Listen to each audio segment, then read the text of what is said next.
So our question is valid palindrome. अब सबसे पहले हमें ये जानना है कि पैलिंड्रोम क्या होता है। पैलिंड्रोम हमारे वो नंबर होते हैं, अगर हम उन्हें रिवर्स भी कर दें तो वो सेम नंबर बनेंगे। जैसे ये 1 1 2 1 अगर हम इसे रिवर्स करके भी लिख दें तो ये 1 2 2 1 ही बनेगा।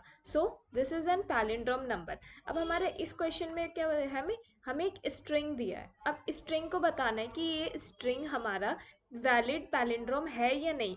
ओके, सो अब इसमें लोअर केस जो दिए हैं हम उन्हें अपर केस में जो दिए हैं उन्हें हम लोअर केस में कन्वर्ट कर सकते हैं और उसके बाद हम पैलिंड्रोम चेक कर सकते हैं। ठीक है, जैसे एग्जांपल ले लेंगे तो इसमें ए और A, okay, first A and last A are equal, so this is okay. अब हम आगे बढ़ेंगे चेक करने के लिए। अब ये m और ये वाला m ये भी इक्वल है। ओके, तो फिर हम अब आगे बढ़ेंगे। ये a इक्वल है और ये लास्ट से ये a इक्वल है। उसके बाद फिर हम देखेंगे ये n इक्वल है, ये n इक्वल है। ओके, उसके बाद अगर हम कॉमा आ रहा है तो हम उसको स्किप कर देंगे। ठीक है, उसके बाद हम चेक करेंगे ये a इक्वल है। ओके, फिर लास्ट से ये ए भी इक्वल है। उसके बाद और हर बार एक एक नंबर, जैसे इस केस में तो एक एक नंबर आगे बढ़ेगा और इस केस में हमारा जो इंडेक्स है वो घटते जाएगा। उसके बाद ये पी इक्वल है। उसके बाद फिर हमारा एल इक्वल है इस एल के। ओके, और इसमें जो कॉमा ब्रैकेट्स अगर कुछ भी आते हैं या सेमी कोलन, इन सबको हम नेग्लेक्ट कर सकते हैं और स्किप कर सकते हैं। ओके, तो अब हम एग्जाम्पल लेके एक देखते हैं कि हम इसे कैसे करने वाले हैं। ठीक है, तो सबसे पहले हमने i इक्वल्स टू 0 ले लिया, j equals to s dot size ले लिया। तो हम सबसे पहले तो एक वाइल लूप चलाएंगे और उस वाइल लूप में हम एक कंडीशन चेक करेंगे i is greater than j, जब तक ये वाइल लूप चलेगा। उसके बाद हम क्या करेंगे, हम देखते जाएंगे कि अगर ये ith वाला इंडेक्स और jth वाला इंडेक्स की वैल्यू इक्वल है तो हम क्या करेंगे, i को इंक्रीमेंट कर देंगे और j को डिक्रीमेंट कर देंगे। ओके, तो j को डिक्रीमेंट कर देंगे तो ये इधर आ जाएगा।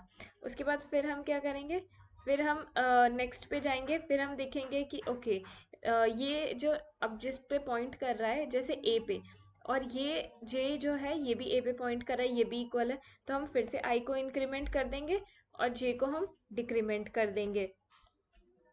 तो अब ये वैल्यू हमारा इधर आ गया।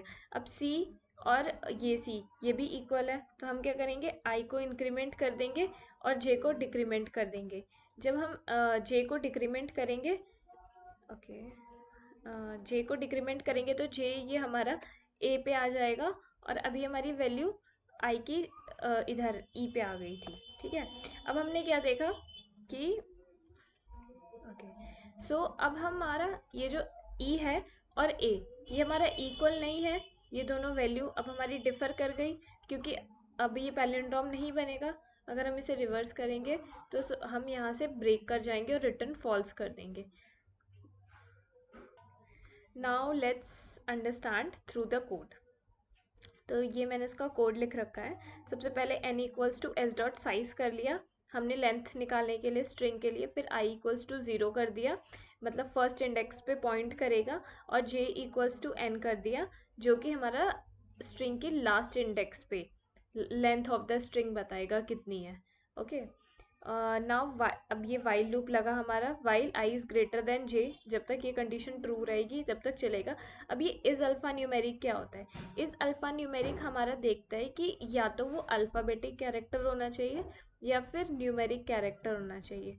अगर ये अल्फ़ा न्यूमेरिक नहीं है, अगर वो अल्फ़ाबेट भी नहीं है और नंबर्स भी नहीं है, तो इसका मतलब कि या वो सेमी कॉलन हो सकता है, कॉमा हो सकता है एंड एनीथिंग एल्स। ओके, तो हम क्या करेंगे उस केस में, सिंपली आई को बढ़ा देंगे। जैसे हमारा ये एग्जांपल ले लेते हैं।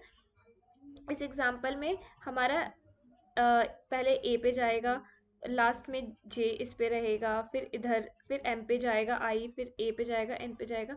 फिर जब ये कॉमा आएगा तो कॉमा के केस में ये देखिएगा कि अल्फा न्यूमेरिक नहीं है, ना ही अल्फ़ाबेट है ना ही नंबर्स है तो ये आई को बढ़ा देगा। और सिमिलरली हम जे वाले में केस में भी कर सकते हैं, अगर वो एंड से आ रहा है और एंड में जैसे इसमें इसे सेमी कॉलन मिल गया तो ये क्या करेगा, सिंपली जे को डिक्रीमेंट करके एल पे पहुंचा देगा।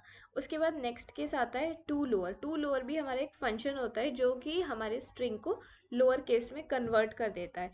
तो अगर हमारा टू लोअर एस ऑफ आई, मतलब कि जो आई यहाँ पे मान लेते हैं जैसे ए, अगर ये ए और ये ए, अगर यहाँ पे ए ना होके एम होता, तो अगर ये दोनों इक्वल नहीं होता तो हमारा यहाँ से रिटर्न फॉल्स हो जाता। और एल्स, उसके बाद एल्स लूप में जाके आई बढ़ते रहेगा और जे घटते रहेगा, और इस लूप से निकलने के बाद हम रिटर्न ट्रू कर जाएंगे। Now let's run this code.